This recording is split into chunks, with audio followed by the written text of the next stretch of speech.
G'day everyone, my name's Cautious Pancake and today let's talk about how to make a base that completely neutralizes demos. This block combination is so good it might even get patched out. Ever since 2.0 was released with the new zombie crawl mechanic, I've wanted to make a solid endgame crawl base. It's pretty easy to make zombies crawl, just give them a single path to you and a 1 meter gap and they'll crawl in there, no worries.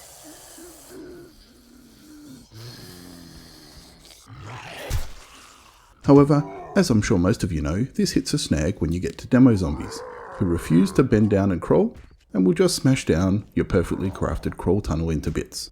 I've seen some other creators come up with some good solutions. My favourite so far has been Jaweedle's sledge turret and door combination, but I thought I'd take a crack at seeing what I could come up with as well.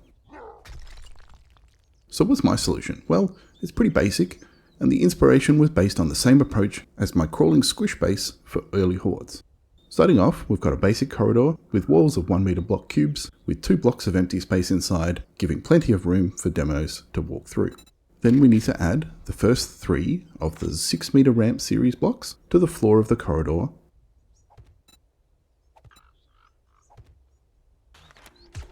And the demo just walks in and starts smashing on the base.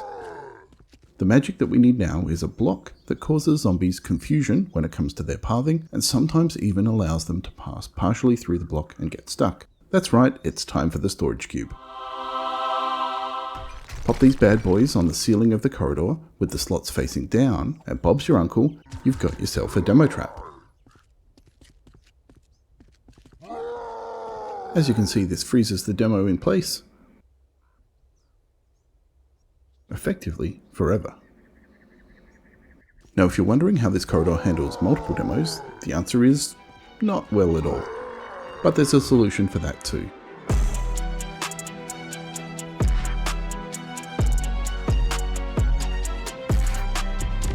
As you can see, this base is composed of 3 main buildings. So let's quickly walk through the design and see how it's intended to work.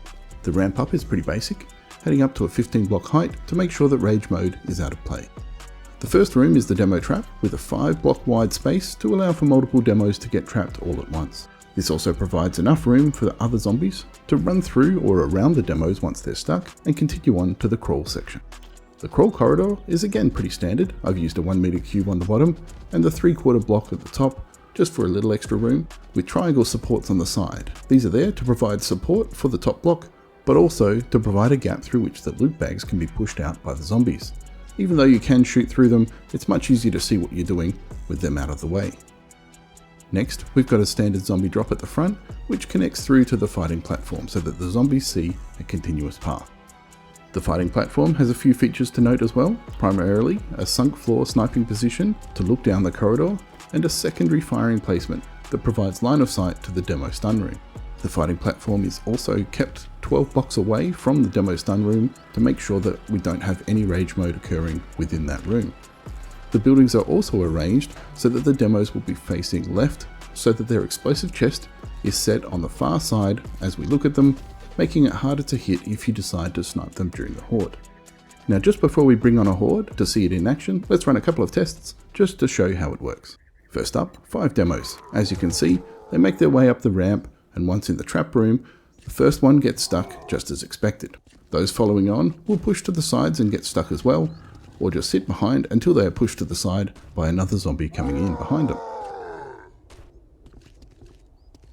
The second test, zombie bears. These are another enemy that generally doesn't work well with crawl bases. These are also neutralized by the same entrance. While it doesn't stun it, the bear is stuck, unable to progress, and generally doesn't seem to attack or cause any block damage while stuck there. Finally, dire wolves. These are the one thing that this setup works least well for. While they do get blocked and won't cause issues for your crawl corridor, the wolves do the occasional bit of damage to the entrance room when they're stuck, so these are the ones that you'll want to keep an eye out for and make sure you take them out. So we can see that this setup works well for all of the zombie types that we don't want in the crawl corridor.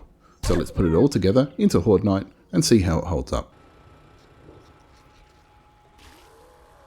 Okay, here we go. Oop, forgot to reload. We're running with the sniper perks, full penetration and AP rounds. So we should be able to get lots loaded. Ooh, and there's our first demo. He's stuck already.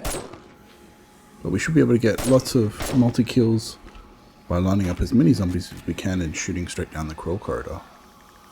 Got to keep an eye on spiders though, because they will leap at us and cross the zombie drop, so you've got to take them out. Plenty of infernals already in the zombies. So as you can see, I've ignored that demo for a little while. He's not doing any damage, just sitting there stuck as we wanted. Means you can take out the zombies as they come through. They can still get past him, but it means that you can focus on getting your XP and then switch over and get the demo when you feel like it. Looks like there's 2 there now, so we'll take them both out just like that. Don't even have to use the second window that we specifically built. With the angle that we can get on them, we can get the shots in straight away, but if we get bad line of sight, we can always go over and use that. There's a yellow bag that's now stuck on the crawl corridor. Oh, you see he's hiding over in the corner there. Take him out, come back. That yellow bag is now gone, so someone knocked it off. We'll have to keep an eye on how that works. Make sure you can see that in action. There's another one, and so someone threw in a second. He take it. Oh, he dragged it back in. Now we've got 2 bags there. Another demo. Take him out. Oh, you saw one of the bags fall off. Another bag fell off to the left there. And now we've got that one, and he kicks it off. So that little gap working just beautifully to allow the loot bags to fall out to the sides so that we can not have to worry about seeing through them. The bullets will go through, but this way we don't have to worry.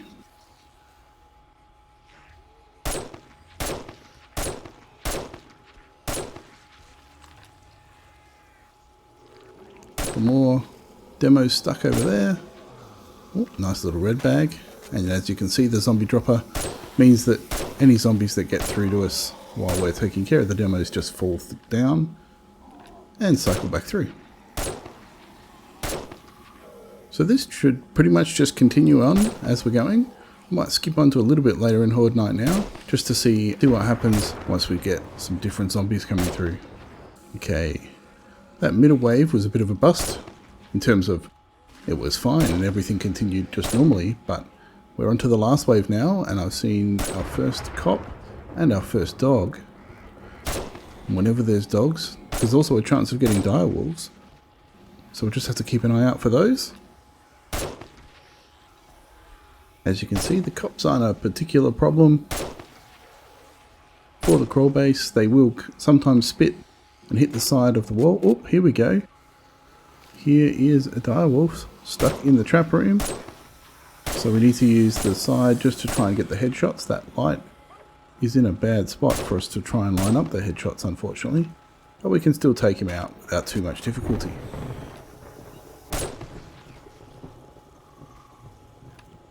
As I was saying, the cops aren't a particular problem for this horde base setup.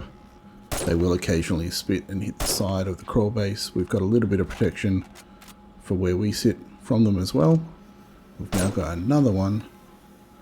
Let's see if we can hit him from over here. Do we get better? No, we don't get great headshot angles from over here, so we do have to use the dedicated turret.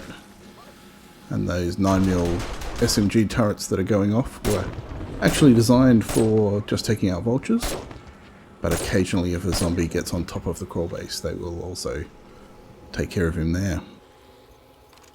I did also just hear a block break, and I think that was the plate block at the other end of the crawl corridor. It is gone now, and that was probably a bit of a mistake. That was a full-size plate block that should have been a 3/4 so that the zombie dogs could get through. That's what's taken that out, as well as probably the AP rounds don't help.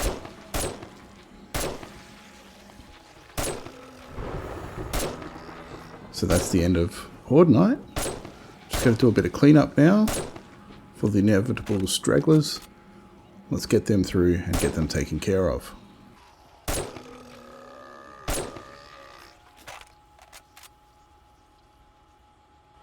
Alright, that looks like it's all of the zombies done. I think it's time to head outside. Got one loot bag left on the corridor. Let's head outside no one coming up and see what the damage looks like. Oh, we've got one cop still taken care of, and one more zombie. There we go. Alright, so we've got a nice pile of loot bags. They all got pushed out to the side like you saw. Create a nice little pile for us to come and take care of. In terms of damage to the supports, there's just the occasional tickle here and there. Nothing that's going to cause any serious concerns. You can let that go for multiple Horde Nights before you bother to repair that. A little bit of damage at the entrance as always. That block there is always a fun one for them to tickle. And for some reason this block, I can't think why that one's copped some damage. Unless a cop exploded maybe, but there'd be more spread. Anyway, I don't know. Inside the trap room there's only a tickle here and there. Nothing too much, just a few blocks to repair. The storage skids on top are fine. The wall is pretty much all good as well. So although there were some direwolves, that light probably got shot by me. So there was the direwolves, that's all okay. You can see we lost the plate block at the front here where the dogs attacked it and where the AP rounds hit. But without it, it also means that we can get in here, which is nice and convenient for repairs. There's barely any damage, but at least we could go take care of that if we wanted to. So definitely don't put the 3/4 block, the full plate block on the end. And I apologise for not having painted the ceiling on the inside of the crawl. That's a bit of a mistake on my part. But as you can see, very little damage for a crawl base that took on a fairly late game stage Horde. That was a 262 game stage. It's done really, really well. With Horde Night out of the way, what are some other tips for this base that we need to look at? First of all, don't use electric fences, as the shock causes the zombies to stand up, removing the nice headshots option. You could look at dart traps though, or perhaps turrets if you wanted to include more trap damage. Tip number 2 is if you decide to snipe the zombies, obviously don't blow them up. That doesn't end well.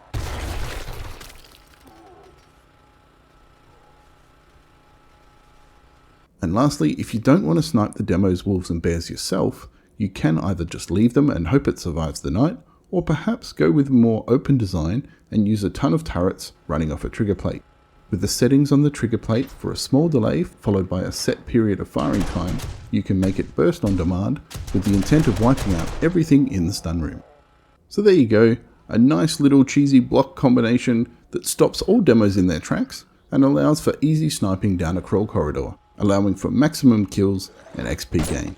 If you found this useful, please drop a like and consider subscribing if you'd like to see more 2.0 videos like this one. Massive thanks to my patrons for their support, thanks to you for watching this video, and happy demo-free Horde Nights!